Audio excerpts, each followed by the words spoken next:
House Democratic leader Hakeem Jeffries faced a heated confrontation on CNN with host Dana Bash over accusations of hypocrisy regarding redistricting and whether Democrats have a clear plan to counter Republican moves.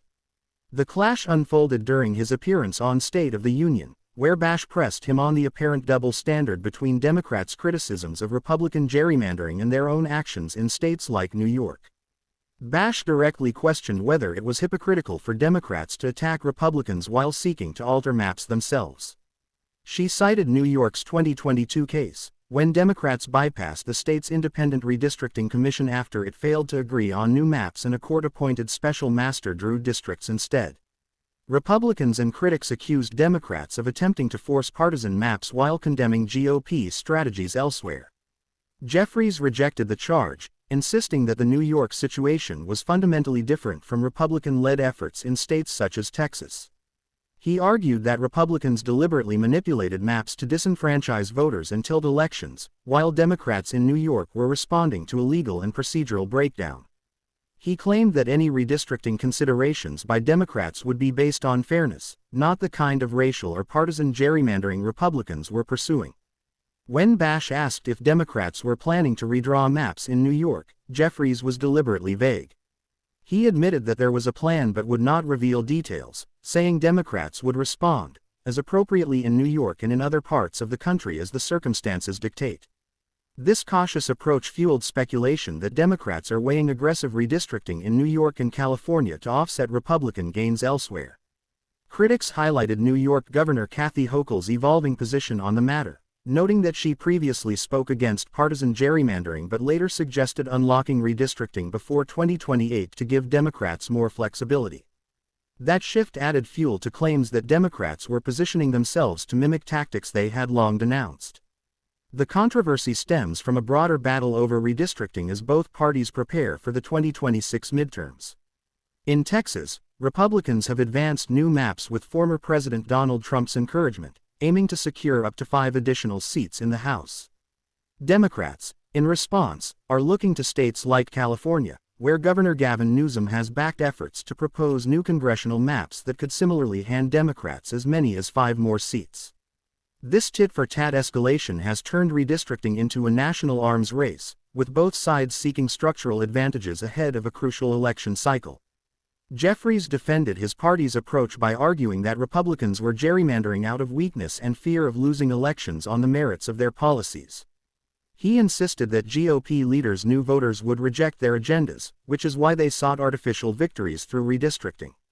He pointed to Democrats' historic 2018 midterm gains, when they flipped 41 House seats despite unfavorable maps, as evidence that his party could overcome Republican manipulation. He claimed that Democrats still had the ability to seize the House in 2026, no matter how Republicans redrew the maps. Nevertheless, the clash with Bash highlighted Democrats' vulnerability to charges of inconsistency. For years, the party has denounced gerrymandering as undemocratic and corrosive to trust in the political system. Now, as the pressure mounts to fight fire with fire, Democratic leaders risk blurring the line between defending fair representation and pursuing partisan advantage. Jeffries tried to frame the difference as one of intent and principle, describing GOP maps as racially motivated power grabs and Democratic responses as defensive measures to safeguard democracy. Yet for critics, such distinctions may not matter to voters who perceive both parties as bending rules when convenient. The political stakes are immense. With control of the House potentially hinging on fewer than a dozen seats, even small changes in redistricting could tilt national power. Republicans see Texas and other red states as opportunities to lock in advantages, while Democrats view California and New York as their counterweight. Legal battles are also expected to intensify, with courts likely asked to intervene on both sides. Against this backdrop, Jeffries' CNN appearance underscored the delicate balancing act Democrats face. He needed to project resolve against Republican maneuvers while defending his party from charges of hypocrisy. His evasive answers on specific Democratic plans suggested a strategy of maintaining flexibility without committing to moves that could later be weaponized by critics.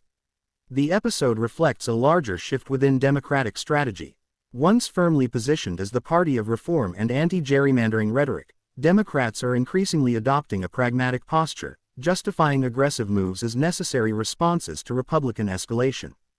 This evolution could alienate some reform-minded voters but also strengthen Democrats' ability to compete in a high-stakes political environment. The CNN clash between Jeffries and Bash crystallized the tension between principle and practicality, exposing the challenges Democrats face as they prepare for the next election cycle. For Jeffries, the exchange was an opportunity to rally his party around the idea that Republicans cannot gerrymander their way to a legitimate victory, while also leaving the door open for Democrats to exploit their own opportunities. Whether voters accept this framing, or view it as another example of political double standards, remains to be seen.